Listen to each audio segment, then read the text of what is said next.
কিন্তু কিছু দুষ্ট লোক আছে, তারা আমাদের সম্পর্কের মধ্যে ফাটল ধরাতে চায়, ঠিক কিনা বলেন? মাঝে মাঝে ঝগড়া লাগাতে চায়। দেখবেন পত্রপত্রিকায় দেখা যায় বিভিন্ন ধর্মীয় উপাসনালয়গুলোতে হামলা চালানো হয়। এগুলো রাজনৈতিক উদ্দেশ্য প্রণোদিত, এগুলোর সাথে ইসলামের কোনো সম্পর্ক নাই। এজন্য এই দুর্বৃত্তদের ব্যাপারে আমাদের সাবধান থাকতে হবে। আমরা সবসময় যেমনি ঐক্যবদ্ধ, ইউনাইটেড, আমরা যদি এরকম ইউনাইটেড থাকি, এই সমস্ত দুর্বৃত্তদের কালো হাত ভেঙে দিতে আমাদের 1 ঘন্টাও লাগবে না। চিল্লায় বলো ঠিক কিনা? আমরা সংঘবদ্ধ থাকবো। এই যে আমাদের পিসফুল কোএক্সিস্টেন্স, শান্তিপূর্ণ সহাবস্থান। হিন্দুরা পূজা করে, যেদিন হিন্দুদের পূজা অনুষ্ঠান আমরা ওই দিন তাফসির মাহফিল করি না, ঠিক কিনা বলেন? যেদিন আমাদের তাফসিরুল কোরআনের প্রোগ্রাম, ওই দিন আমাদের হিন্দু ভাইরা ডিস্টার্ব করে না। সুবহানাল্লাহ। হিন্দুদের পূজা অনুষ্ঠানে মাদ্রাসার ছাত্র যে পাহারা দেয়, গোটা বিশ্বে এরকম দৃষ্টান্ত নজির বিরল, ঠিক কিনা বলেন?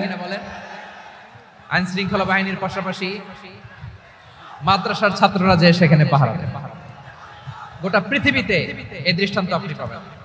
মাদ্রাসার ছাত্ররা, তারা তো কোরআনের ধারক, তারা হাদিসের ধারক, তারা কেন মন্দির পাহারা দিবে? এই সম্প্রীতিকে ধরে রাখার জন্য, এই সৌহার্দ্যকে ধরে রাখার জন্য, আমাদের পারস্পরিক ভালোবাসাকে অটুট রাখার জন্য। আওয়াজ করে বলতে হবে ঠিক কিনা? এখন বলেন, আমাদের এই ভালোবাসা অটুট থাক আমরা চাই কি চাই না? আমরা হিন্দু মুসলিম মিলেমিশে শান্তিপূর্ণ সহাবস্থান, সাম্প্রদায়িক সম্প্রীতি, লালমনিরহাটের ভাইয়ের আওয়াজ করে বলুন, এই সাম্প্রদায়িক সম্প্রীতি আমরা চাই কি চাই না? আল্লাহ এই দেশকে তুমি বরকতময় করো, বাংলাদেশকে তুমি শান্তিময় করো। আওয়াজ করে সবাই বলেন আমিন। এই জায়গাটাতে সামান্য একটু আওয়াজ হচ্ছিল, এটাও থেমে গেছে। আলহামদুলিল্লাহ, আলহামদুলিল্লাহ। এখন একেবারে everything is in my control. মাশাআল্লাহ। ঠিক আছে, আমি মূল আলোচনায় যাই। প্রিয় ভাইরা, আমি বলেছিলাম আমার আলোচনার বিষয় হচ্ছে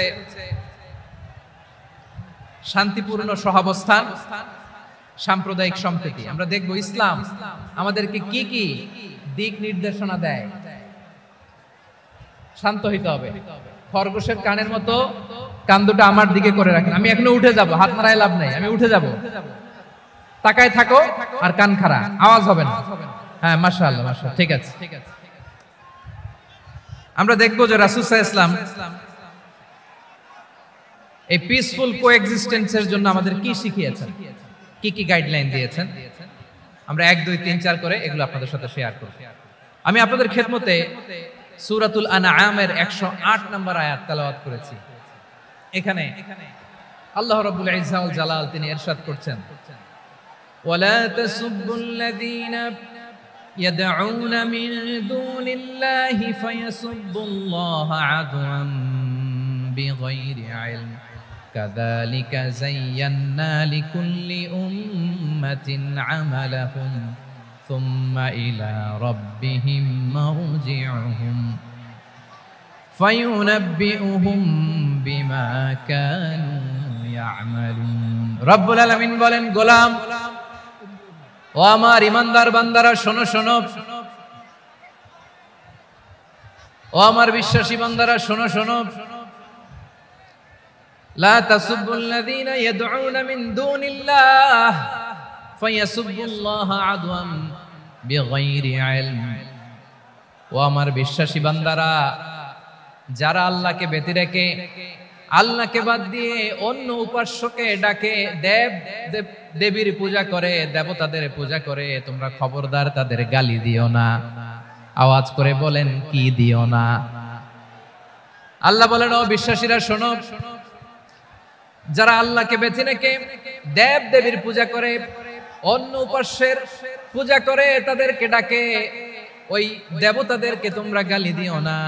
যদি ওই দেবতাদেরকে গালি দাও, তাহলে ভুলবশত, শত্রুতাবশত তারা তোমাদের রব আল্লাহকে গালি দেবে, ঠিক কিনা?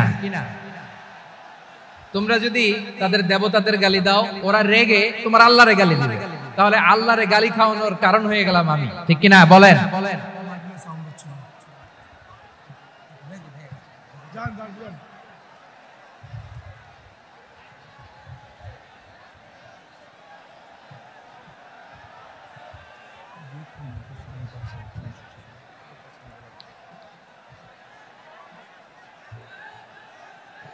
সম্মানিত ভাইরা, এত বিশাল প্রোগ্রাম, মাইকের একটা সেটআপ থাকে, তারগুলো অনেক সময় নড়ে যায়, ধাক্কা ধাক্কিতে ডিসপ্লেস হয়, একটু ঝামেলা হবে।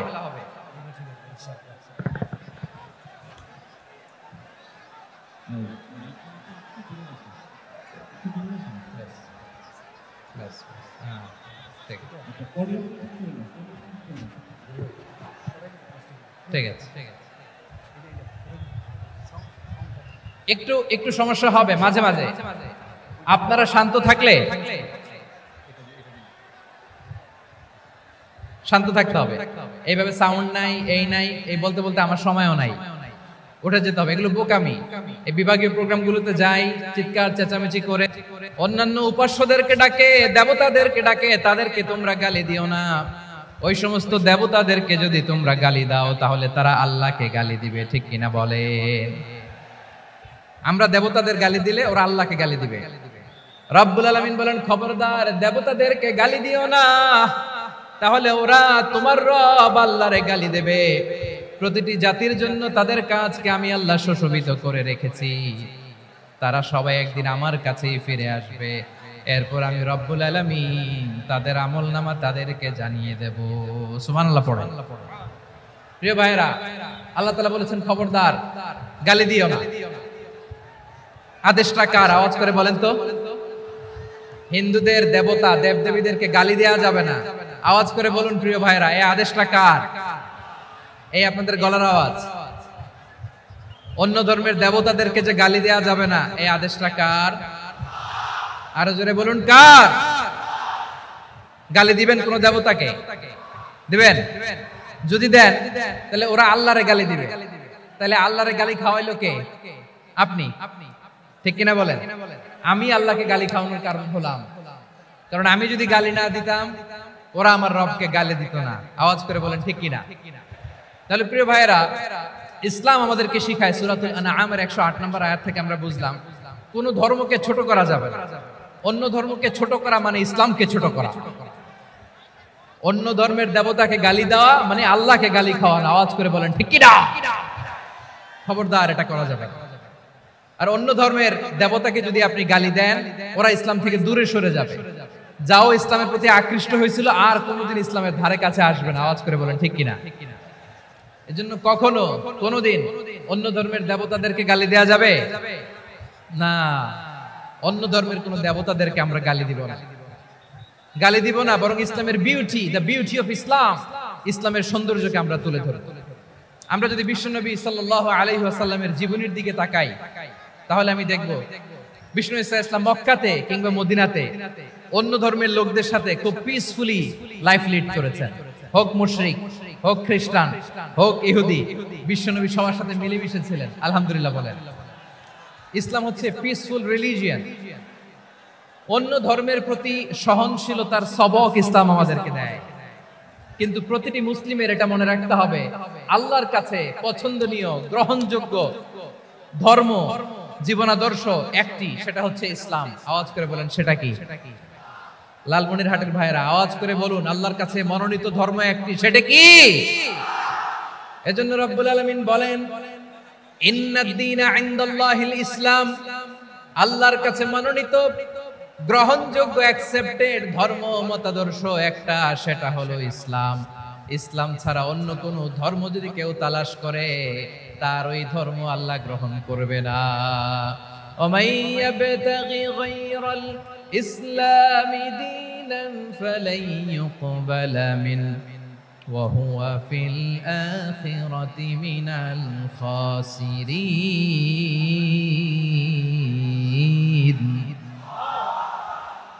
Whoever seek anything except Islam, that won't be accepted from him, and he will be loser in the day of judgment. কিয়ামতের দিন ইসলাম ছাড়া কেউ যদি অন্য কোনো ধর্ম তালাশ করেছে দুনিয়াতে, তার এই মতাদর্শ গ্রহণ করা হবে না, and he will be loser, সে হবে লুজার, ক্ষতিগ্রস্ত, হাই হাই কোম্পানির ম্যানেজার। ওর আমও শেষ, সালাও শেষ। আওয়াজ করে বলেন ঠিক কি না? এজন্য ইসলাম পেয়ে আমরা খুশি না বেজার? প্রত্যেক নামাজ শেষে আমরা আল্লাহরে বলি, আল্লাহ রাদিতু বিল্লাহি রাব্বা ওয়া বিল ইসলামি দীনা ওয়া বি মুহাম্মাদিন নাবিয়ান ওয়া রাসূলা। ও আল্লাহ তোমারে রব হিসেবে পেয়ে আমরা খুশি, ও আল্লাহ ইসলামকে ধর্ম হিসেবে পেয়ে আমরা খুশি, বিশ্বনবীকে আমাদের রাসূল পেয়ে আমরা খুশি। ঠিক কিনা বলেন? ইসলাম ছাড়া অন্য কোনো ধর্ম আমরা গ্রহণ করব না। ঠিক কিনা বলেন? আল্লাহর কাছে অ্যাকসেপ্টেড রিলিজিয়ন একটা, সেটা ইসলাম। তো বিশ্বনবী সাল্লাল্লাহু আলাইহি ওয়াসাল্লাম মক্কাতে কিংবা মদিনাতে খুব পিসফুলি এক্সিস্ট করেছেন, যে কোনো ধর্মের সাথে মিলেমিশে চলেছেন। তার প্রমাণ আমরা যদি রাসূল সাল্লাল্লাহু আলাইহি ওয়াসাল্লামের বায়োগ্রাফির দিকে তাকাই, তাহলে দেখব তিনি মুশরিকদের সাথে পিস ট্রিটি করেছেন, শান্তি চুক্তি, পিস ট্রিটি, পিস এগ্রিমেন্ট। আপনারা হুদাইবিয়ার সন্ধির নাম শুনেছেন? আমার লালমনিরহাটের কলিজার টুকরা ভাইয়েরা, হুদাইবিয়ার সন্ধির নাম আপনারা শুনেন নাই? ষষ্ঠ হিজরিতে বিষ্ণু ঈসা ইসলাম মুশরিকদের সাথে এই ট্রিটি করেছেন, চুক্তি। কাদের সাথে? মুশরিকদের সাথে। আমরা তো মুসলমান বসতে পারি না, আমরা দুই মুসলিম ভাই একসাথে বসে চা খেতে পারি না, গল্প করতে পারি না। বিষ্ণু ঈসা ইসলাম মুশরিকদের সাথে ট্রিটি করেছেন, হুদাইবিয়ার সন্ধি। এই সন্ধির আগে মক্কা থেকে কেউ মদিনায় যেতে পারে না, মদিনা থেকে কেউ মক্কায় যেতে পারে না। কিন্তু এই সন্ধির পরে ট্রাফিক স্বাভাবিক হয়ে গেল, মক্কার লোকেরা মদিনায় আসতে পারে, মদিনার লোকেরা মক্কায় আসতে পারে। এটাকে বলে সুলহে Hudaybiyyah, the peace agreement of Hudaybiyyah, শান্তি চুক্তি। আমরা পৃথিবীতে এখন অনেক শান্তি চুক্তির নাম শুনি, এগুলো সব the piece treaty of Hudaibiya থেকে কপি করা। আল্লাহু আকবার। তাহলে বিশ্বনবী সাল্লাল্লাহু আলাইহি সাল্লাম তিনি যে শান্তিপূর্ণ সহাবস্থানে বিশ্বাসী ছিলেন, মুসলমানেরা যে অন্য ধর্মের প্রতি সহনশীল, তার প্রমাণ হচ্ছে এই পিস ট্রিটি। শুধু তাই নয়, মাইকের সাউন্ডটা একটু বাড়াই দিতে হবে, খুব দুর্বল, একটু মজবুত করতে হবে, আর একটু ক্লিন করতে হবে, আর সবগুলা জায়গায় সাউন্ড যাচ্ছে কিনা একটু ক্রস চেক করতে হবে। হ্যাঁ, পাবেন দিচ্ছে mic operator, he is trying his level best, দিচ্ছে। মাইক অপারেটর যিনি আছেন, প্রতিটি জায়গায় প্রতিটি সাউন্ড বক্সে যেন আওয়াজ পাওয়া যায়, একটু ক্রস চেক করেন, সাউন্ডটাকে একটু স্ট্রং করে দেন। হ্যাঁ, ঠিক আছে, মাশাআল্লাহ। এদিকে তাকান, এদিকে।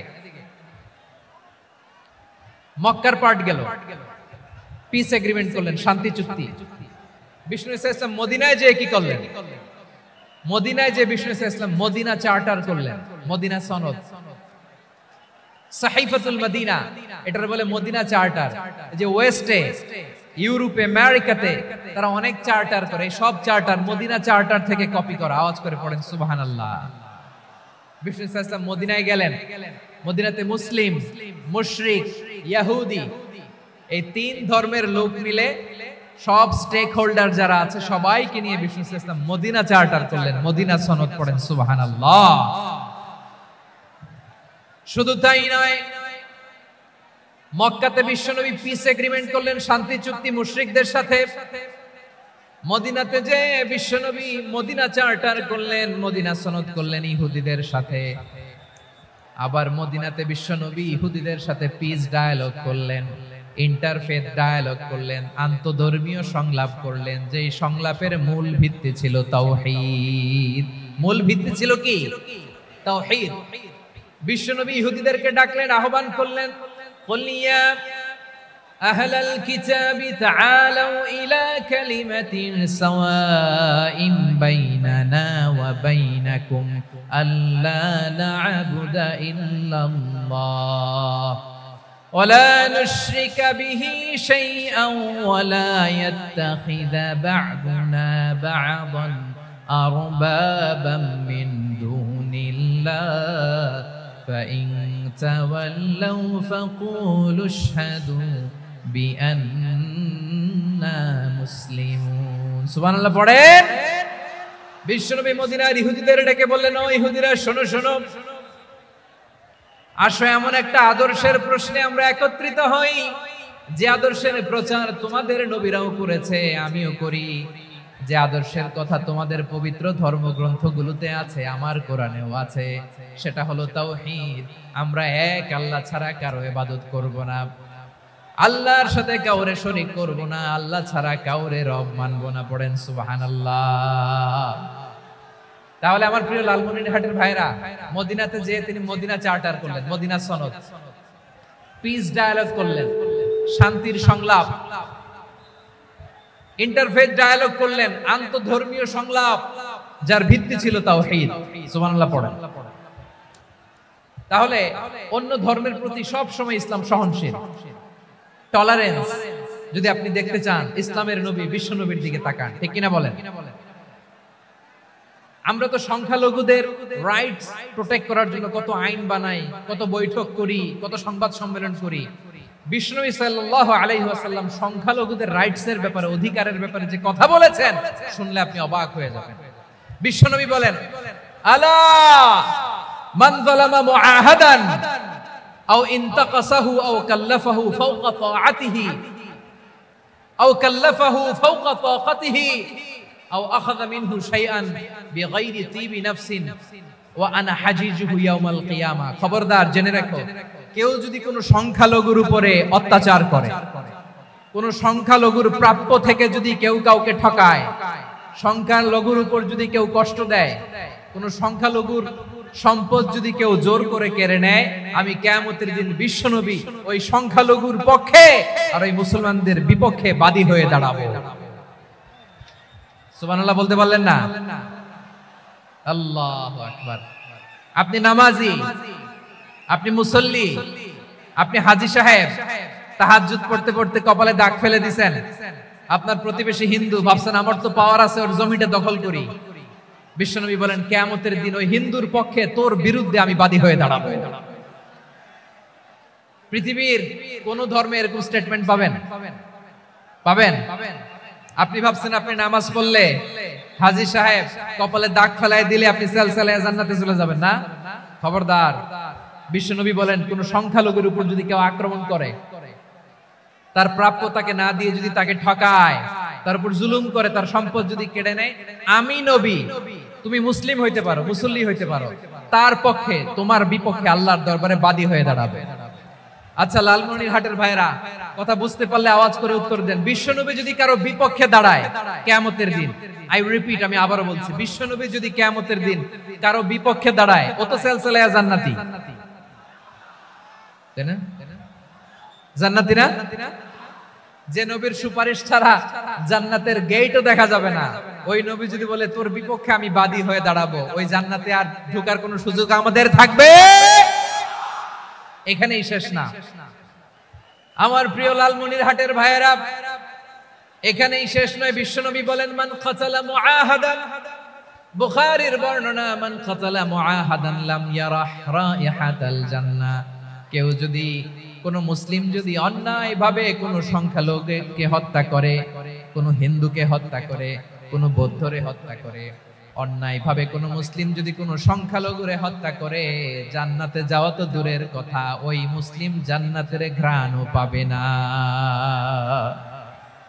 সহিহ বুখারীর বর্ণনা, মান খাতালা মুআহাদান লাম ইয়ারাহ রাইহাতাল জান্নাহ ওয়া ইন্না রিহাহা লা ইউজাদু মিন মাসিরাতি 40 আমা। যে জান্নাতের ঘ্রাণ 40 বছর দূরের রাস্তা থেকেই পাওয়া যায়। সুবহানাল্লাহ পড়েন। প্রিয় ভাইরা, এখান থেকে জান্নাতে পৌঁছতে লাগবে 40 বছর। এত দূর। কত বছর?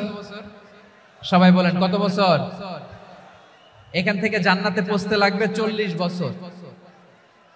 এত দূরে থাকতেই জান্নাতের ঘ্রাণ আপনার নাকে এসে ধাক্কা মারবে। বিশ্বনবী বলেন, যে ব্যক্তি কোন সংখ্যালঘুকে হত্যা করে, জান্নাতের ঘ্রাণ তো পাবেই, জান্নাতে তো ঢুকতে পারবেই না, জান্নাতের ঘ্রাণও তার নাকে লাগবে না। পড়েন নাউযু বিল্লাহ।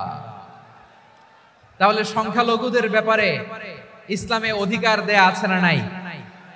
লালমনিরহাটের ভাইয়ের আওয়াজ করে বলেন, আমার সংখ্যালঘু হিন্দু ভাইদের রাইটস, অধিকার আমাদের ইসলামে প্রোটেক্টেড আছে না নাই? এখানেই শেষ না। বিষ্ণু ইসলাম আপনার অমুসলিম প্রতিবেশীর সাথে ভালো আচরণ করতে বলেছে। আমাদের হয় না, এটা মুসলিম পাড়া, ওটা বৌদ্ধ পাড়া, হয় না? অনেক সময় হয় না, এটা আমাদের মুসলিম পাড়া, ওইটা হিন্দু পাড়া, এরকম আছে না নাই? লালমনিরহাটে নাই না? আছে? হিন্দু যদি আপনার প্রতিবেশী হয়, কি করবেন? ওরে কষ্ট দিবেন নাকি? কেন? ও তো হিন্দু, ও তো আমার আল্লাহরে ডাকে না, ওরে কষ্ট দিলে জায়েজ হবে না? খবরদার। বিষ্ণু ইসা ইসলাম বলেন, মান কানা ইউমিনু বিল্লাহ ওয়াল ইয়াউমিল আখির ফালিকরিম জারাহ, যে আল্লাহ বিশ্বাস করে আর আখিরাতে বিশ্বাস করে সেজন্য প্রতিবেশীর সাথে ভালো আচরণ করে। সুবহানাল্লাহ। কলিজা জুড়ায় যায় না আমার নবীর কথাগুলো শুনলে? যে আল্লাহ বিশ্বাস করে, যে আখিরাতে বিশ্বাস করে সেজন্য প্রতিবেশীর সাথে ভালো আচরণ করে। এখানে বলছে মুসলিম প্রতিবেশী বলছে, নামাজি প্রতিবেশী বলছে, আল্লাহওয়ালা প্রতিবেশী বলছে না। প্রতিবেশী আস্তিক হোক নাস্তিক হোক, প্রতিবেশী মুমিন হোক মুশরিক হোক, প্রতিবেশী হইলেই তার সাথে ভালো আচরণের দরকার আছে না নাই? আমার প্রিয় লালমনিরহাটের ভাইরা, বিষ্ণু ইসা ইসলাম ওনার ইহুদি প্রতিবেশীদের দেখাশোনা করতেন। আওয়াজ না শোনা যাক, আমারও তো দেখা যায়, আমারও তো দেখা যায়। তাকায় থাকে, তাকায় থাকলে সওয়াব হবে। কোরআনের কথা যেখান থেকে হয় এদিকে তাকায় থাকলেই বরকত। তাকায় থাকেন। জি জি, মাইক, আমি তো আর মাইক ঠিক করতে আসি না এদিকে। এই মাইক ঠিক করব, ওই মাইক ঠিক করব, ওদিকে পাইলট বলবে হুজুর চলে আসেন। জি বসুন বসুন, মাশাআল্লাহ। হ্যাঁ খুব শান্ত, ঠিক আছে। পুলিশ ভাইরা না খেয়ে দিনরাত আপনারা যাতে সুশৃঙ্খল একটা প্রোগ্রাম উপহার পান এটাই চেষ্টা করতেছে। আপনাদেরকে কষ্ট দিতে আসে নাই, একটু একটু সহযোগিতা করেন। জি মাশাআল্লাহ। হ্যাঁ ঠিক আছে। আমার প্রিয় ভাইরা, প্রতিবেশী আস্তিক হোক নাস্তিক হোক, মুসলিম হোক হিন্দু হোক, তার সাথে ভালো আচরণ করতে হবে। বিষ্ণু ইসা ইসলাম ওনার ইহুদি প্রতিবেশীর বাসায় যেতেন। কোন প্রতিবেশী? ইহুদি। আওয়াজ করে বলেন, কোন প্রতিবেশী? ইহুদি। এক ইহুদি কিশোর বিষ্ণু ইসা ইসলামের খেদমত করতে, ইহুদি ছেলে আমার নবীর খেদমত করত। তারা ছিল নবীর প্রতিবেশী। তো অনেকদিন হয় ইহুদি ছেলেটা আসে না। বিষ্ণুনবী খোঁজ দিলেন, ঘটনা কি? একটা ইহুদি ছেলে না আমার খেদমতে আসতো, ছেলেটা কই? খোঁজ নিয়ে জানলেন ছেলেটা অসুস্থ। বিষ্ণু ইসা ইসলাম ওই ইহুদির বাড়িতে চলে গেলেন ওই ছেলেটাকে দেখা করার জন্য, ভিজিট করার জন্য। সুবহানাল্লাহ পড়বেন না? গেলেন, যে দেখে ইহুদি ছেলেটা মুমূর্ষ, জান জান যায় যায় ভাব, বিছানায় পড়ে আছে, তার বাবা দাঁড়ানো।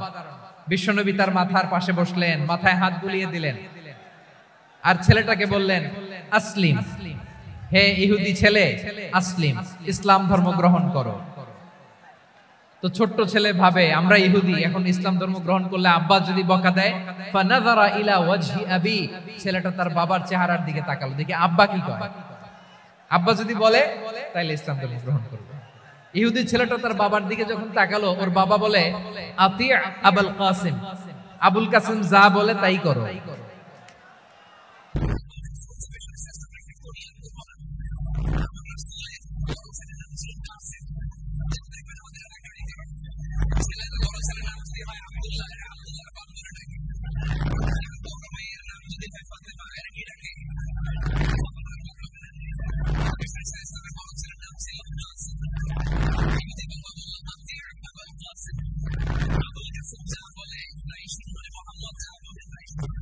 এই কথা শুনে ছেলে সাহস পাইছে। ছেলে আবার পড়তে আরম্ভ করলো আশহাদু আল্লাহ ইলাহা ইল্লাল্লাহ ওয়া আশহাদু আন্না মুহাম্মাদার রাসূলুল্লাহ। পড়েন আল্লাহু আকবার।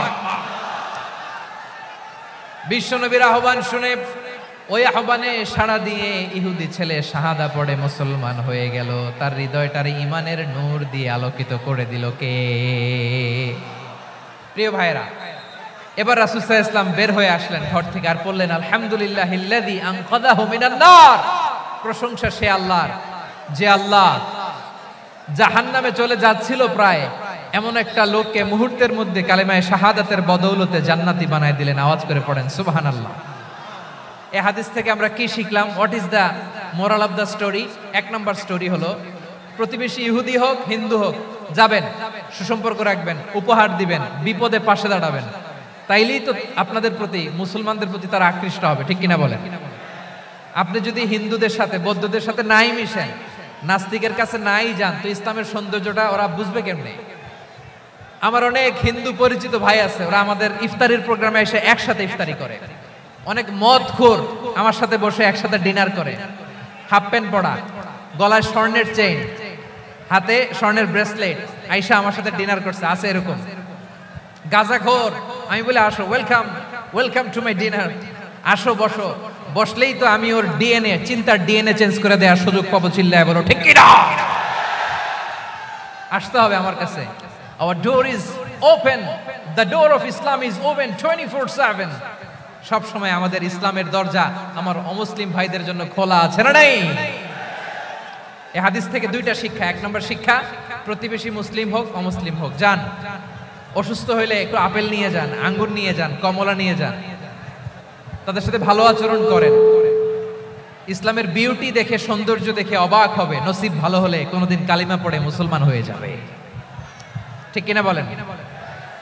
তাহলে অমুসলিমের সাথে ভালো সম্পর্ক। বিশ্বনবী ইহুদির বাড়িতে গেলেন, ইহুদির বাড়ি, আর আমার মুসলমান ভাই আমার কাফের বলে, এরকম আছে না নাই? মুসলিম মুসলিমরা দেখতে পারে না, সহ্য করতে পারে। বিশ্বনবী সাল্লাল্লাহু আলাইহি ওয়াসাল্লাম ইহুদির বাড়িতে গেলেন, এটা একটা শিক্ষা। আরেকটা শিক্ষা হলো, ভাইরা ধাক্কা মেরে এসে সামনে এসে কি লাভ? প্রোগ্রাম তো শেষ হচ্ছে, এখনই শেষ হচ্ছে। তো এই যে আমাদের বকশি ভাই ওয়াদা নিল, হাত তোলালো, মিম বলে এত কথা বললো, তো আমি জেলায় জেলায় যে খালি হাত নাড়াই তোমাদের জন্য নাকি? হ্যাঁ, হাত নাড়াই শুধু। এই ধাক্কাইতে ধাক্কাইতে এদিকে এসে হাত নাড়াইতেছে, হয়েছে তো, দেখলাম তো, ঠিক আছে, মাশাআল্লাহ, অনেক সুশৃঙ্খল, অন্যান্য যে কোনো জেলার চেয়ে অনেক সুশৃঙ্খল। আমার দিকে তাকাও, আমার দিকে তাকাও, ঠিক আছে। এই যে দাঁড়িয়ে আছে, একটা ছেলে নড়ে না, দেখছেন? মাশাআল্লাহ মাশাআল্লাহ মাশাআল্লাহ। হ্যাঁ, এইভাবেই। আর কয়েকটা মজাদার কথা আছে, শোনো। এই হাদিস থেকে আমাদের শিক্ষা হলো, আমার প্রতিবেশী যেই ধর্মের হোক আমি সম্পর্ক রাখবো। অসুস্থ হলে যাব, কি বলেন ভাইরা? যাবেন না? যাবেন না আপনারা? আচ্ছা, 2 নম্বর শিক্ষা হলো, বিষ্ণু ইসা ইসলামের খাদেম ছিল ইহুদি, এতদিন খেদমত করলো, একদিনও বিশ্বনবী ওর কালিমার দাওয়াত দেয় নাই। কারণ কি? বিশ্বনবী একটা ভালো সময়ের অপেক্ষা করতেছিলেন, প্রপার টাইমিং। দাঈর কাজ হচ্ছে দাঈ ইলাল্লাহ, সে হচ্ছে সুযোগ সন্ধানী। দাঈ সুযোগ খোঁজে, কখন দাওয়াত দিলে ব্যাটে বলে হবে, ঝোপ বুঝে কোপ মারে, ঠিক কিনা বলেন? বিষ্ণু ইসলাম ভালো সময়ের অপেক্ষা করতেছিলেন, দেখি ভালো সময় আসুক আসুক আসুক আসুক। আস্তে আস্তে এমন সময় আসছে, ছেলে এবার মুমূর্ষ, অসুস্থ ব্যক্তির হৃদয় অত্যন্ত নরম থাকে। হসপিটালে যখন কেউ যায় তার হৃদয়টা বড্ড নরম থাকে, মৃত্যুর ভয়ে তার অন্তরটা নরম থাকে, ঠিক কিনা বলেন? এই প্রপার টাইমিং এর অপেক্ষা করতেছিলেন। যখনই টাইমিং পেয়েছেন, দাওয়াত দিলেন, পড়ো লা ইলাহা ইল্লাল্লাহ, সুবহানাল্লাহ পড়েন সবাই। তাহলে ইসলাম অমুসলিম প্রতিবেশীর সাথে ভালো আচরণ করতে বলে। ইসলাম অমুসলিম মাতা পিতার সাথেও ভালো আচরণ করতে বলে।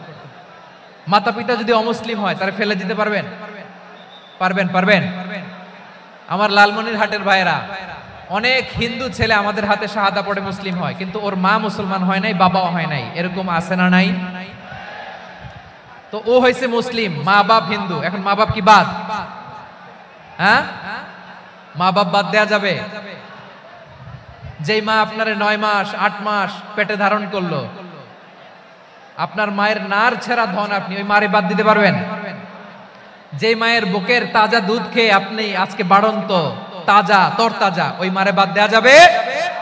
মায়ের এক ধারে দুধের দাম, কাটিয়া গায়ের চাম, পাপুষ বানাইলে ঋণের শোধ হবে না, এমন দরদি ভাবে কেউ হবে না আমার মাহা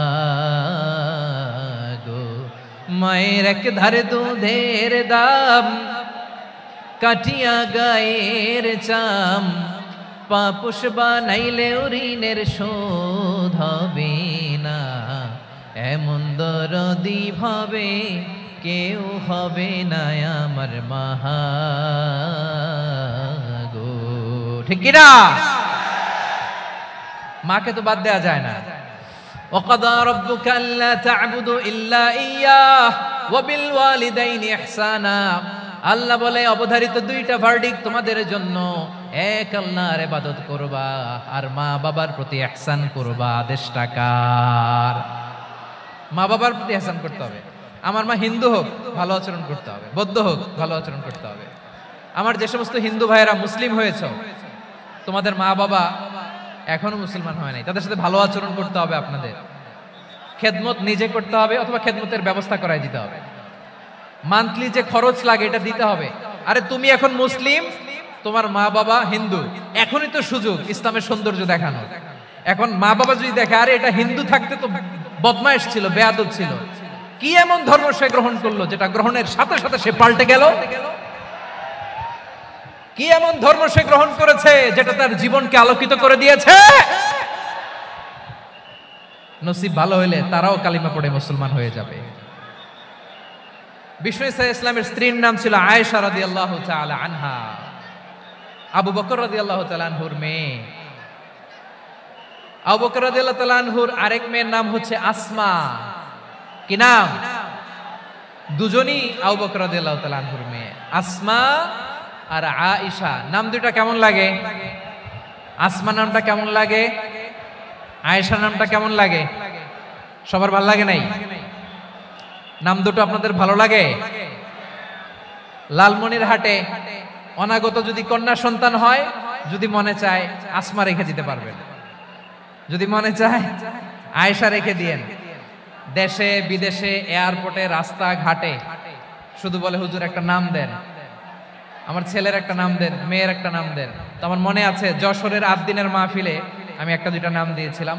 আজকে লালমনিরহাটের এই প্রোগ্রামে কন্যা সন্তান যদি হয় দুটা নাম দিলাম, আসমা কিংবা আয়েশা। ইনশাআল্লাহ পড়েন। দুজন বোন, এক মায়ের নাম, বাবা এক মা দুইজন। আয়েশা রাদিয়াল্লাহু তাআলা আনহার মায়ের নাম উম্মে রুমান, আর আসমা রাদিয়াল্লাহু তাআলা আনহার মায়ের নাম কুতাইলা বিনতে আব্দুল উজ্জা।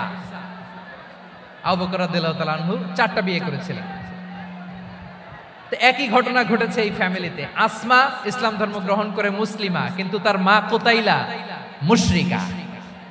আই রিপিট, বোঝার জন্য আমি আবারও বলি, আসমা রাদিয়াল্লাহু তাআলা আনহা মুসলিমা, আর আসমার মা কুতাইলা, আওয়াজ করে বুঝে থাকলে বলেন, আসমার মা মুশরিকা। তার মানে মেয়ে মুসলিম, মা অমুসলিম। ভেজাল আছে না নাই? কিন্তু কুতাইলা আর ধৈর্য ধারণ করতে পারে না। নার ছেড়া ধন, কলিজার টুকরা ধন, কলিজার টুকরা সন্তান আসমারে দেখতে বড্ড মন চায়। সাইয়েদনা আসমা রাদিয়াল্লাহু তাআলা আনহা মক্কা থেকে হিজরত করে মদিনায় চলে গেলেন হুদাইবিয়ার পর। যখন মক্কা মদিনার ট্রাফিক স্বাভাবিক হলো, মক্কার লোক মদিনায় যায়, মদিনার লোক মক্কায় আসে। কুতাইলা কলিজার টুকরা সন্তান আসমারে দেখার জন্য কিছু উপহার নিয়ে বিশাল মরুপথ পাড়ি দিয়ে মক্কা থেকে মদিনায় যায়। সুবহানাল্লাহ বলেন। এখন মা আসছে মেয়ের সাথে দেখা করতে, মেয়ে তো আর দেখা দেয় না। মেয়ে ভাবছে আমার মা তো মুশরিকা, অপবিত্রা, তার সাথে কি দেখা দেয়া যাবে? বিশ্বনবীর দরবারে চলে গেলেন। সুবহানাল্লাহ বলেন। কি সৌভাগ্যবান ছিল তারা, মাসলা জানার দরকার হলেই নবীর দরবারে চলে যেত। ঘরে বউয়ের সাথে ঝগড়া হলে নবীর দরবারে চলে যেত। অনেক সাহাবী বলে আমার পেটে ক্ষুধা লাগলো আমি নবীর কাছে চলে যেতাম, কারণ নবীর চেহারার দিকে তাকালেই আমার পেটের ক্ষুধা মিটে যেত। সাইয়েদনা আসমা রাদিয়াল্লাহু তাআলা আনহা বিশ্বনবীর কাছে চলে গেলেন, যে বললেন ইয়া রাসূলুল্লাহ ইয়া হাবিবাল্লাহ ইন্না উম্মি কাদিমাতুন ইলাইয়া ওয়া হিয়া রাগিবা। আমার মা মক্কা থেকে অনেক দূর মরুর পথ পাড়ি দিয়ে উপহার সামগ্রী নিয়ে মদিনায় আমার সাথে দেখা করতে এসেছে গো নবী। আমার জানতে বড্ড ইচ্ছে হয় আমি আমার মুশরিকা মায়ের সাথে একটু দেখা করতে পারবো কিনা। আফা আসিলুহা, আগে যেমনি আমি আমার মায়ের সাথে ভালো আচরণ করতাম, যেমনি আমি আমার মায়ের সাথে সদাচরণ করতাম গো নবী, এখন আমি মুসলিমা মা মুশরিকা, এখনো কি আগের মতো সদাচরণ করতে পারবো নাকি?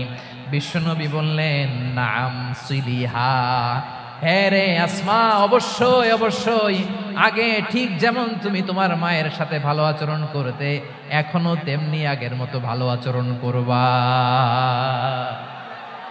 আওয়াজ করে পড়েন সুবহানাল্লাহ। কি ইসলাম আমরা পেয়েছি! কত ব্রড মাইন্ডেড আমাদের ইসলাম, কত ওপেন মাইন্ডেড ইসলাম, কত ওপেন আপ করতে পারে, চিন্তা করতে পারেন। বিষ্ণু বললেন হ্যাঁ অবশ্যই, নাম সুলিহা, আগে যেমনি ভালো আচরণ করছো আসমা এখন ওইরকমই করো, পারলে আরো বাড়ায় করো। সুবহানাল্লাহ বলেন। তাহলে আমার যে হিন্দু ভাইয়েরা, হিন্দু বোনেরা, ইমানের বদৌলতে দৌলতে আপনি ধন্য হয়েছেন, আপনার আম্মা আব্বা এখনো মুসলমান হয় নাই, তাদের জন্য দোয়া করেন, তাদের জন্য দোয়া করেন, আল্লাহ যেন তাদেরকেও ইমানের দৌলত দান করে। আমরা সবাই পড়ি আমিন, আরো জোরে পড়েন আমিন। এখন বলেন, ইসলাম কি ন্যারো মাইন্ডেড রিলিজিয়ান না ব্রড মাইন্ডেড? লালমনিরহাটের যুবক ভাইরা আওয়াজ করো, ইসলাম কি ন্যারো মাইন্ডেড না ব্রড মাইন্ডেড? কতটা ব্রড মাইন্ডেড দেখেন। বিশ্বনবী সাল্লাল্লাহু আলাইহি সাল্লাম অমুসলিমরা যদি নবীকে উপহার দিত, ওই উপহারও বিশ্বনবী গ্রহণ করতেন। সুবহানাল্লাহ পড়েন। আপনার অমুসলিম বন্ধু যদি উপহার দেয়, সেটাও আপনি নিতে পারবেন, যেটা নেওয়া যায়। কিন্তু আপনার বন্ধু যদি আপনার মদের বোতল দেয়, নিতে পারবেন? হ্যাঁ, মদের বোতল দিলে পারবেন না। আপনার বন্ধু যদি আপনার পর্ক দেয়, পর্ক, শুকরের গোশত মিশ্রিত কোনো খাবার, ওটা নিতে পারবেন না। হালাল যে কোনো জিনিস নিতে পারবেন। বিশ্বনবী সাল্লাল্লাহু আলাইহি ওয়াসাল্লাম অমুসলিমদের দেয়া হাদিয়া গ্রহণ করতেন। কেমন নবী ছিলেন? আমার নবীরে চিনে নেন, আমার নবীর অ্যাটিটিউড জেনে নেন। বিশ্বনবী সাল্লাল্লাহু আলাইহি ওয়াসাল্লাম যখন কোন জনপদে যেতেন, 3টা অপশন নিয়ে যেতেন।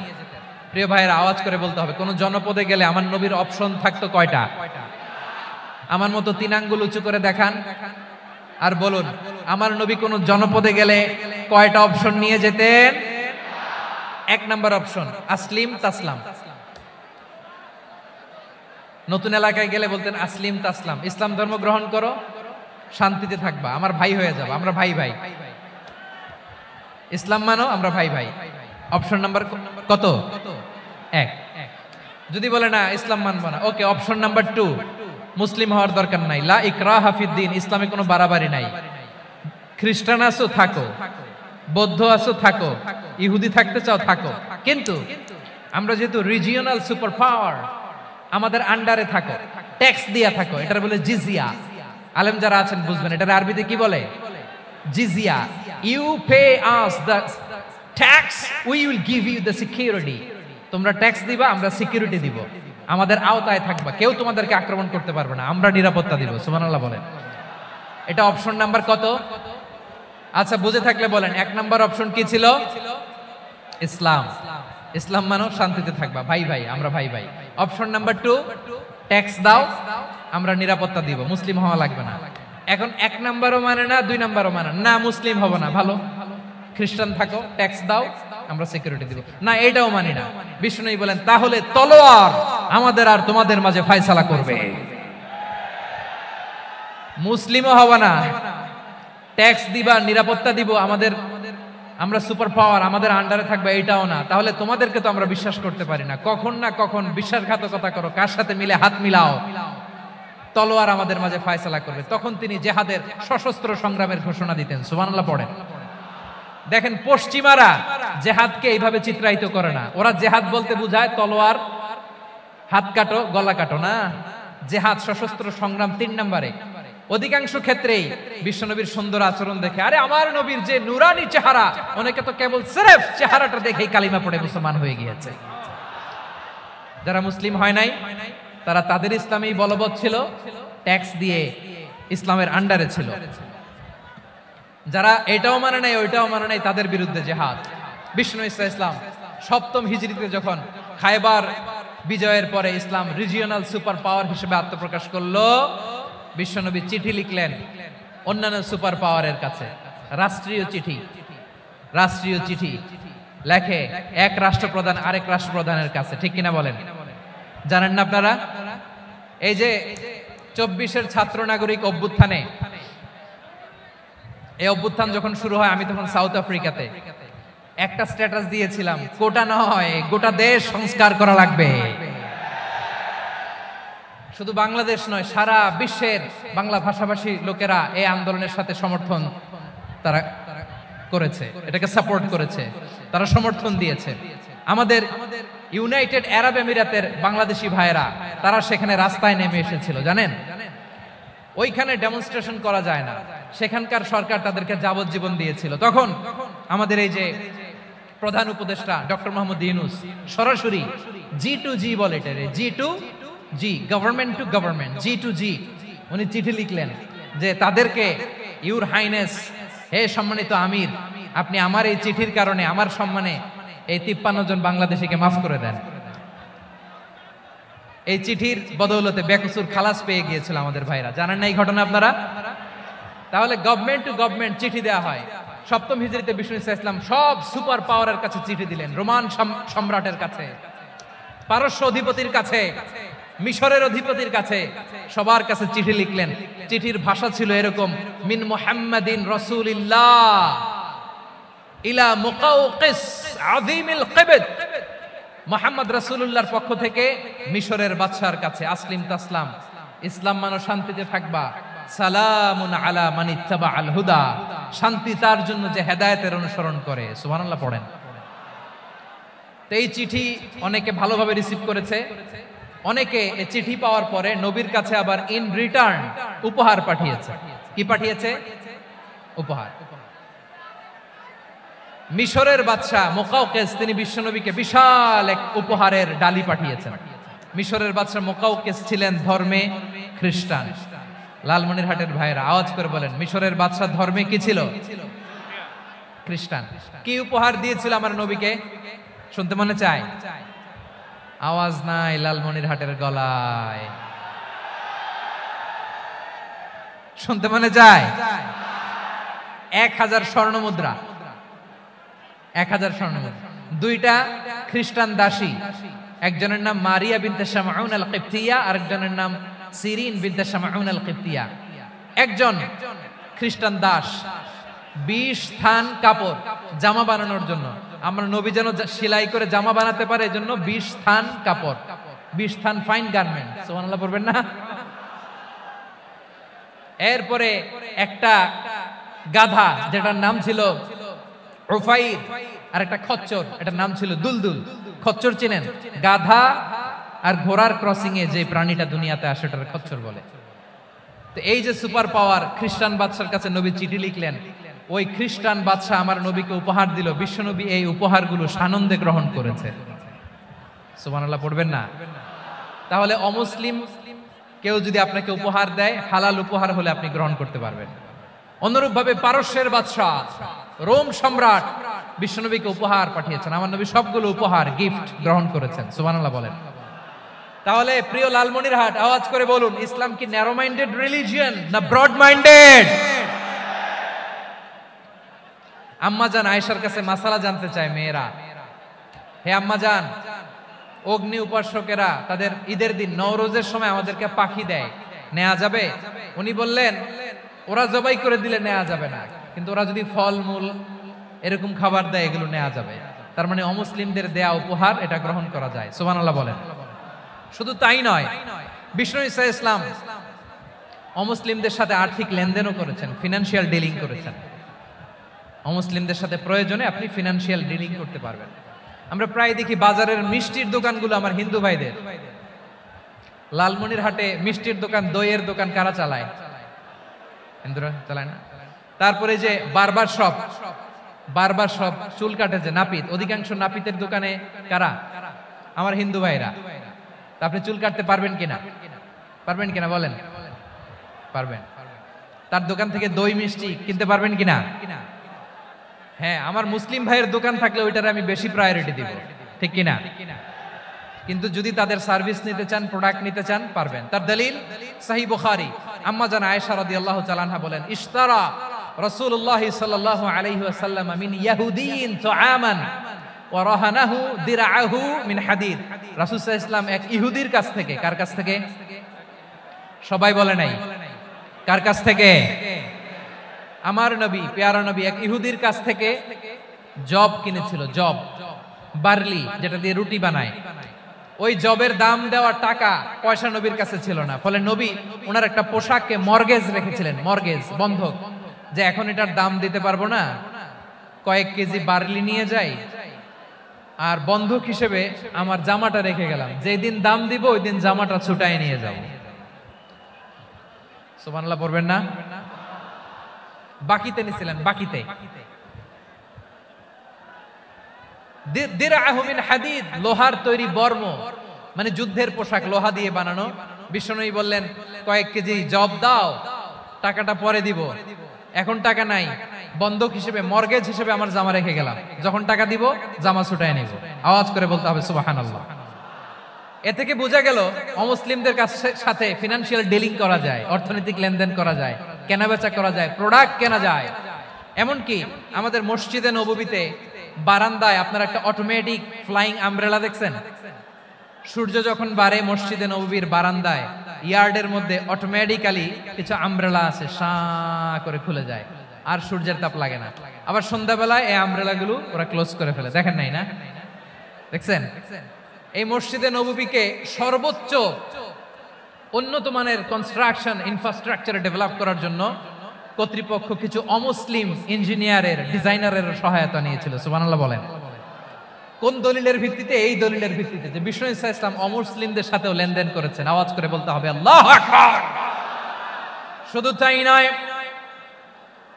ইন কেস অফ ইমার্জেন্সি, প্রয়োজনে ইসলামের খাতিরে ইসলামকে সামনের দিকে এগিয়ে নিয়ে যাওয়ার জন্য অমুসলিমদের সাপোর্ট নেওয়া জায়েজ আছে। সুবহানাল্লাহ বলেন। অমুসলিমদের সাপোর্ট নেয়া, তাদের থেকে অর্থ নেয়া, পলিটিক্যাল সাপোর্ট, পলিটিক্যাল অ্যাসাইলাম নেওয়া জায়েজ আছে। আমাদের অনেক বিশ্ববরেণ্য দায়ীরা আমেরিকায় অস্থায়ীভাবে অ্যাসাইলাম নিয়ে থাকে, নিজের দেশে গেলে ফাঁসিতে ঝুলাই দিবে। যুগ যুগ ধরে দায়ীদের উপর এরকম অত্যাচার আর নির্যাতন আছে না নাই?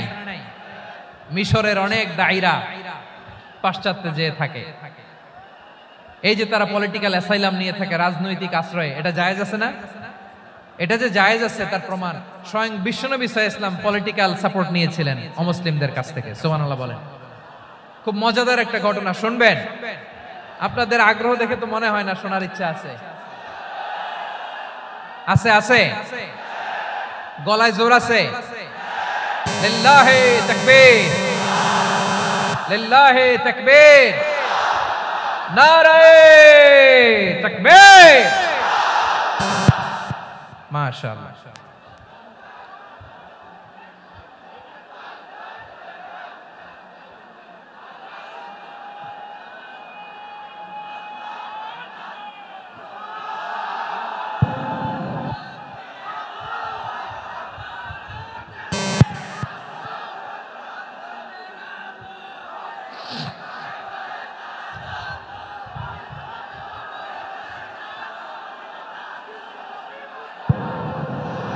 মাশাআল্লাহ মাশাআল্লাহ। থামুন থামুন আমার ভাইরা। বিশ্বনবীর বয়স তখন প্রায় 51 বছর। কত বছর? বিশ্বনবীর সবচেয়ে কাছের মানুষ খাদিজা রাদিয়াল্লাহু তাআলা আনহা ইন্তেকাল করেছেন। বিশ্বনবী বড্ড কষ্ট পেলেন, হৃদয়টা ভেঙে খান খান। যিনি ঘরের ভেতরে বিশ্বনবীকে সান্ত্বনা দিতেন, ভালোবাসা দিতেন, বাইরে গেলে কুরাইশরা বকাঝকা করে, অত্যাচার করে, কিন্তু আম্মাজান খাদিজা রাদিয়াল্লাহু তাআলা আনহা ঘরটারে এমন শান্তির নীর বানায় রেখেছেন, এই ঘরের ভিতরে ঢুকলে বিশ্বনবীর কলিজাটা ঠান্ডা হয়ে যেত। এজন্য রব্বুল আলামিন বলেন, খাদিজা, ও আমার বান্দি খাদিজা, জান্নাতে এমন স্পেশাল একটা ঘর আমি তোমার জন্য রেডি করে রেখেছি। ওই ঘরের মধ্যে কোনো আওয়াজ নাই, ওই ঘরের মধ্যে কোনো নয়েজ নাই, ওই ঘরে কোনো বিশৃঙ্খলা নাই। কারণ মক্কার জমিনে আমার নবী কুরাইশদের বিশৃঙ্খলা, নয়েজ আর ঝামেলাগুলোকে উপেক্ষা করে যখন তোমার ঘরের ভিতরে ঢুকতো, ঘরটারে তুমি শান্তির নীর, ঠান্ডা, নীরব, নিস্তব্ধ, নিঝুম আর শান্তির নীর বানিয়ে রেখেছো। এজন্য জান্নাতে স্পেশাল একটা শান্তির নীর আমি তোমারে উপহার দেব। ওই প্রিয়তমা স্ত্রী খাদিজা ইন্তেকাল করলেন, বিশ্বনবীর হৃদয় ভেঙে খান খান। আবার ওনার চাচা আবু তালেব ইন্তেকাল করলেন, যিনি পলিটিক্যাল শেল্টার দিতেন নবীকে। কে দিতেন? আবু তালেবের ভয়ে, বিশ্বনবীর এই চাচার ভয়ে কোনো মুশরিক নবীর গায়ে হাত দেওয়ার সাহস পায় নাই। এখন স্ত্রীও নাই, চাচাও নাই, নবীকে আশ্রয় দেওয়ার কেউ নাই। নবীর চারদিকে অন্ধকার। নবী এখন কই যাবেন? আমার পেয়ারা নবী নতুন স্টেশন খুঁজতেছেন, নতুন দাওয়াতি প্ল্যাটফর্ম খুঁজতেছেন। তিনি যায়েদ বিন হারেসা রাদিয়াল্লাহু তাআলা আনহুকে নিয়ে মক্কার পাশের একটা নেইবরিং সিটি তায়েফে চলে গেলেন। কোথায় চলে গেলেন? লালমনিরহাটের ভাইয়ের আওয়াজ করে বলেন, কোথায় গেলেন? তায়েফে চলে গেলেন দিনের দাওয়াত দেওয়ার জন্য। কি দেওয়ার জন্য? নাকি জমি কিনতে গেছিলেন? জমি কিনতে, দুনিয়ার যশ খ্যাতির জন্য, নিজের কোনো লাভের জন্য? তায়েফবাসীদেরকে জাহান্নামের আগুন থেকে বাঁচানোর জন্য। আওয়াজ করে বলতে হবে ঠিক কি না? বিশ্বনবী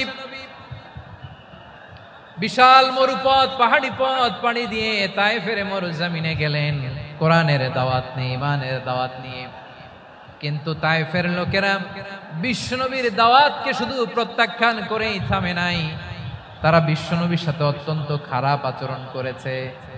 বিশ্বনবীকে শারীরিকভাবে হেনস্থা করেছে, আমার নবীকে শারীরিকভাবে অত্যাচার করেছে, আমার পেয়ারা নবীর গায়ে পাথর মেরেছে, বিশ্বনবীর গা বেয়ে ঝরঝর করে রক্ত ঝরেছে, নবী জামিনের মধ্যে লুটিয়ে পড়েছেন, আবার মেরেছে, আবার নবী হাঁটতে শুরু করলেন, পেছন থেকে আবার মেরেছে, আবার নবী রক্তাক্ত হয়ে জামিনের মধ্যে লুটিয়ে পড়লেন, আবার মেরেছে।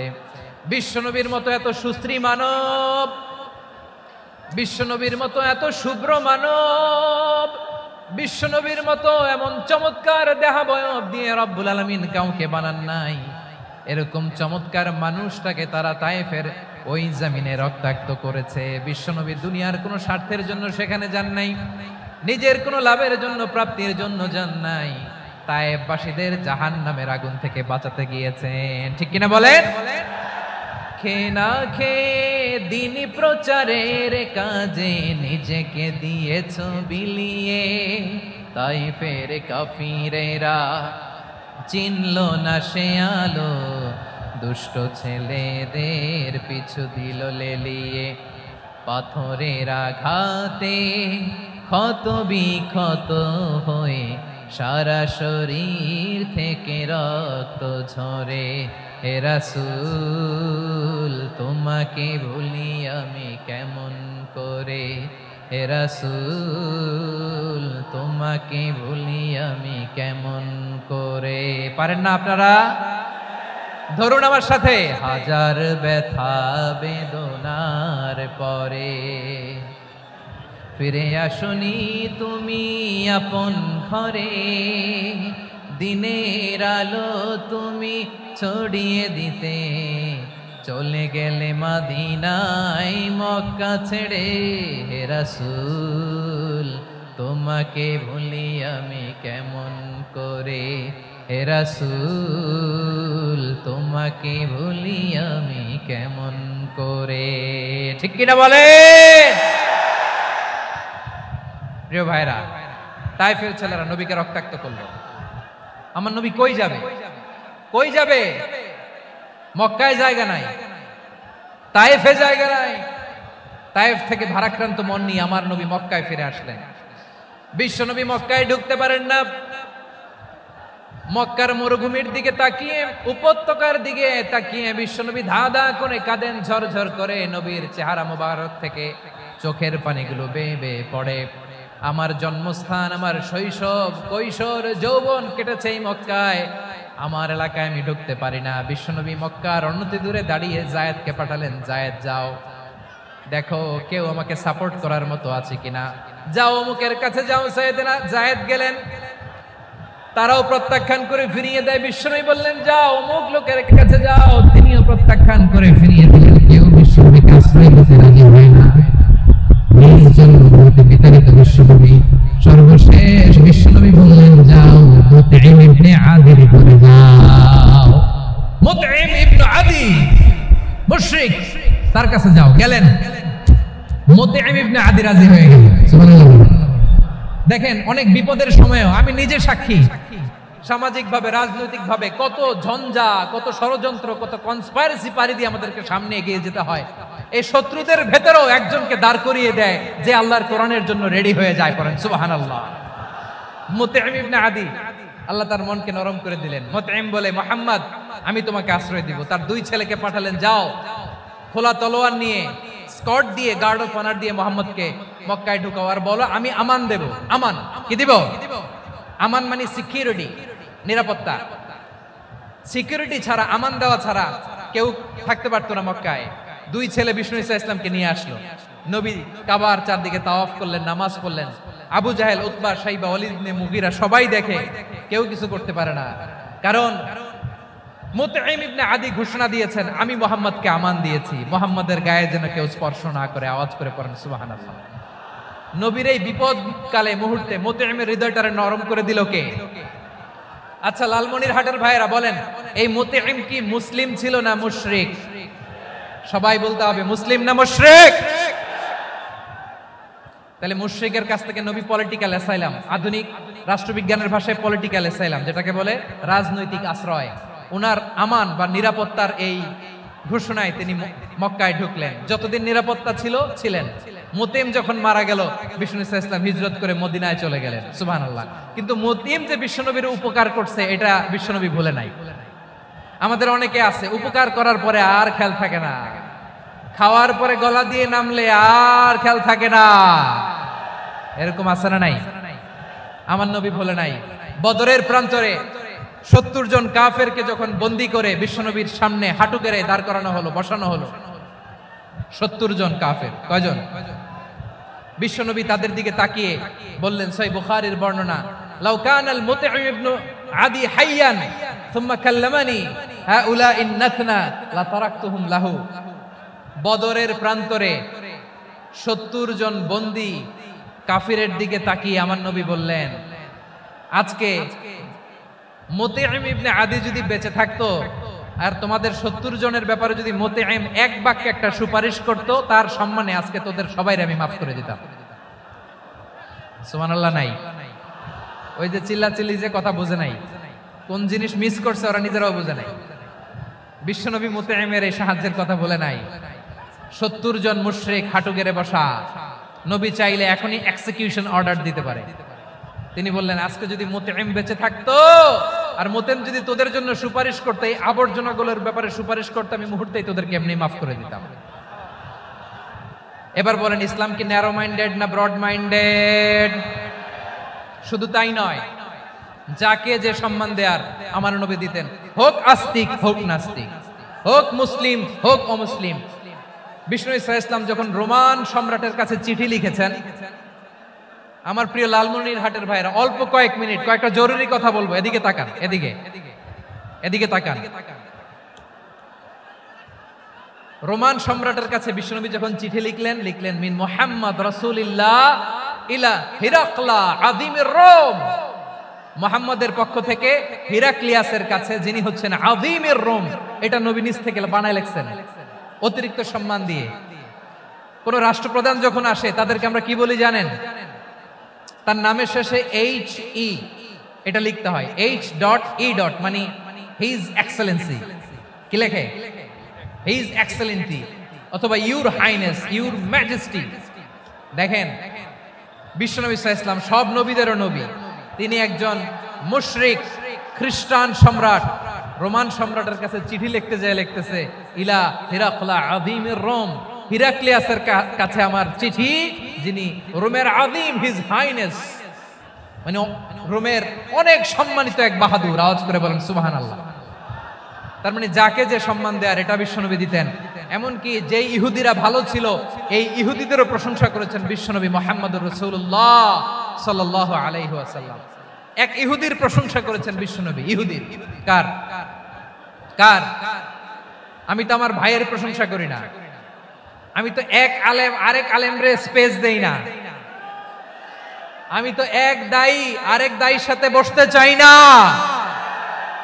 আমার নবী ইহুদির প্রশংসা করে। কার প্রশংসা? ওই ইহুদির নাম ছিল মুখাইরিক। সিরাত গ্রন্থ ঘাটলে পাবেন। তিনি বলেছেন মুখাইরিক খাইরু ইয়াহুদ, Mukhayriq is the best of the Jews. জুইশদের মধ্যে সে সবচেয়ে ভালো। কেন প্রশংসা করলেন তার? এর কারণ মদিনা চার্টারে কথা ছিল সব ধর্মের মুসলিম, মুশরিক, ইহুদিরা মিলে মদিনাকে রক্ষা করবে। কিন্তু তৃতীয় হিজরিতে যখন উহুদের যুদ্ধ শুরু হলো, সবার কথা ছিল যেই আক্রমণ করে আমরা মদিনাকে বাঁচাবো। কোন শহরকে বাঁচাবো? মদিনাকে।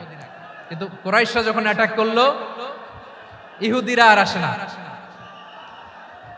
ইহুদিরা আর বেরোয় না। বিষ্ণু বললেন, ওহে ইহুদিরা, তোমরা না চুক্তি করলে আমার সাথে যে মদিনা বাঁচাতে সবাই ঝাঁপিয়ে পড়বো, আসো। একটা ইহুদিও বেরোয় না, কেউ আসে নাই সেদিন, একজন ছাড়া। তার নাম মুখাইরিক। তার নাম কি? মুখাইরিক বাহাদুরের মতো ঘোড়সাওয়ার হয়ে বেরিয়ে গেলেন এবং বললেন, গোটা ইহুদি সাম্রাজ্যের একজনও যদি না আসে, আমি মুখাইরিককে কেউ ঘরে আটকে রাখতে পারবে না।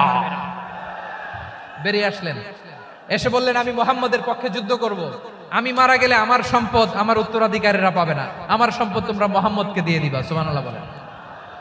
উহুদের ময়দানে 70 জন মুসলমান শহীদ হলো, এই ইহুদি সেও মুসলমানের পক্ষে যুদ্ধ করে নিহত হলো। সুবহানাল্লাহ বলেন। মুসলিমদের লাশ যখন নিয়ে আসা হলো, এই মুখাইরিকের লাশও নিয়ে আসা হলো। মুসলিমদের লাশের পাশে মুখাইরিকের লাশ দেখে বিশ্বনবী মুখাইরিকের প্রতি অনেক খুশি হলেন। আর বিশ্বনবী খুশি হয়ে বললেন, মুখাইরিক খায়রু ইয়াহুদ, মুখাইরিক যদিও তুমি ইহুদি, তারপরেও তুমি সব ইহুদিদের মধ্যে সেরা ইহুদি। পড়েন সুবহানাল্লাহ।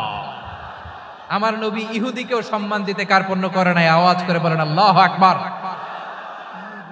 প্রিয় ভাইরা, এবার সর্বশেষ আওয়াজ করে বলেন, ইসলাম কি ন্যারো মাইন্ডেড নাকি ব্রড মাইন্ডেড? সবাই বলেন ন্যারো মাইন্ডেড না ব্রড মাইন্ডেড? এজন্য অমুসলিম হইলেই তারা আমাদের শত্রু নয়। শত্রু কারা? এই লালমনিরহাটের ভাইয়েরা শোনেন, শত্রু কারা? যে সমস্ত অমুসলিম আমাদেরকে নিশ্চিহ্ন করে দিতে চায়, যে সমস্ত অমুসলিম আমাদের ভূখণ্ড থেকে আমাদেরকে তাড়িয়ে দিতে চায়, যে সমস্ত অমুসলিম আমার ধর্ম নিয়ে তুচ্ছতাচ্ছিল্য করে চিল্লায় বলেন ঠিক কিনা, তারা আমাদের শত্রু। সাধারণ অমুসলিমরা আমার শত্রু নয়। এই যে হিন্দুরা থাকে এরা আমার ভাই, বৌদ্ধরা আমার ভাই, খ্রিস্টানরা আমার ভাই, ইহুদিরা আমার ভাই। তারা দিনই ভাই নয়, তারা মায়ের পেটের ভাই নয়, তারা মানবিক দিক থেকে ভাই। ও মানুষ, আমিও মানুষ। ইসলাম মানুষকে সম্মান করে, চিল্লায় বলো ঠিক কিনা। যারা আমাদের অস্তিত্বকে নিশ্চিহ্ন করতে চায়, যারা আমাদের ভূখণ্ডকে দখল করতে চায়, যারা আমাদেরকে নিয়ে মকারি করে, ফান করে, টিটকারি করে, আমার ধর্ম নিয়ে খেলা করে, তাচ্ছিল্য করে, ওদের বিরুদ্ধে আমাদের জিহাদ। সাধারণ মুসলিম আমাদের শত্রু নয়। আপনি জানেন নিউ ইয়র্কে, আমি তো নিউ ইয়র্কে ছিলাম অনেকদিন, ওখানে ফিলিস্তিনিদের পক্ষে যখন আমরা মিছিল করেছি, অনেক ইহুদি আমাদের সাথে মিছিলে দাঁড়িয়েছে। কারণ ওরাও জানে এই ভূখণ্ড ফিলিস্তিনিদের ভূখণ্ড। আওয়াজ করে বলো লালমনিরহাট ঠিক কিনা। ইসরায়েলের রাজধানী খোদ তেল আবিবে অনেক ইহুদিরা বেঞ্জামিন নেতানিয়াহু তার বিরুদ্ধে মিছিল করেছে। তো তারা কি আমাদের শত্রু? না। অনেক খ্রিস্টান আমাদের সাথে আমাদের স্বার্থ রক্ষায় আমাদের পাশে দাঁড়িয়েছে। খেয়াল রাখবেন, হিন্দু আর হিন্দুত্ববাদ এক নয়, ইহুদি ধর্ম আর জায়নিজম এক নয়। জায়নিজমের বিরুদ্ধে আমাদের সংগ্রাম, আমাদের জিহাদ, চিল্লায় বলেন ঠিক কিনা। এই যে ফিলিস্তিনের ভাইয়েরা, তারা তাদের স্বাধীনতা সংগ্রামের জন্য লড়াই করছে, করে যাচ্ছে, আমরা এটাকে সমর্থন জানাই, চিল্লায় বলো ঠিক কিনা। কাশ্মীরের ভাইয়েরা স্বাধীনতার জন্য সংগ্রাম করছে, আমরা সেই সংগ্রামকে সমর্থন জানাই, আওয়াজ করে বলো ঠিক কিনা। যারাই আমাদের ইসলামকে নিশ্চিহ্ন করতে চায় তাদের বিরুদ্ধে আমাদের সংগ্রাম, আওয়াজ করে বলতে হবে ঠিক কিনা। ওই সমস্ত দুর্বৃত্তদের সাথে আমাদের কোনো সম্পর্ক নাই। আমরা যদি ঐক্যবদ্ধ থাকতে পারি, ওই দুর্বৃত্তরা চান্স পাবে না। আমরা ঐক্যবদ্ধ থাকতে রাজি আছি। লালমনিরহাটের ভাইয়েরা, আমরা ঐক্যবদ্ধ থাকলে ওই দুর্বৃত্তদের কালো হাত ভেঙে দিতে আমাদের সময় লাগবে না। তাদের কালো হাত ভেঙে দিতে রাজি আছে মুসলমান? কারা কারা রাজি? দু হাত তুলে দেখাও।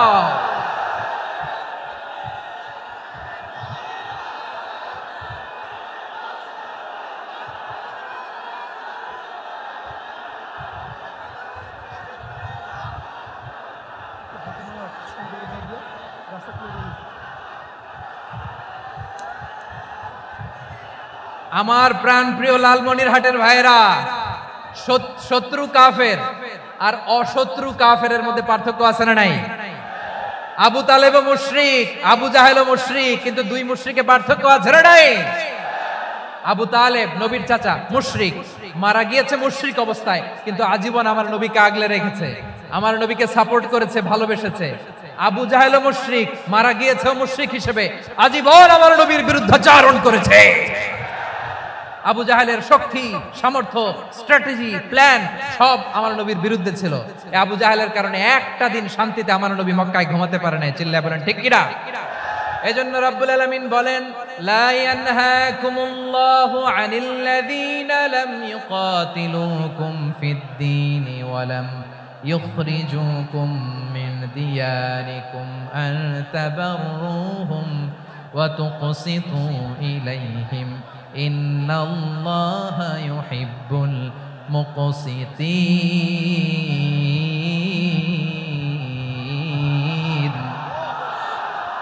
আল্লাহ বলে, গোলামেরা শোনো শোনো, যে সমস্ত অমুসলিম তোমাদের সাথে ধর্মযুদ্ধে লিপ্ত হয় না, তোমাদের বিরুদ্ধে যে সমস্ত অমুসলিম অস্ত্র ধরে না, যে সমস্ত অমুসলিম তোমাদেরকে তোমাদের জন্মস্থান থেকে, ভূখণ্ড থেকে তাড়িয়ে দেয় না, তাদের সাথে ভালো আচরণ করতে আমি আল্লাহ নিষেধ করি নাই। তাদের সাথে সদাচরণে কোনো নিষেধাজ্ঞা নাই, বরং তাদের সাথে সদাচরণ করো, এটাই আমি আল্লাহ চাই।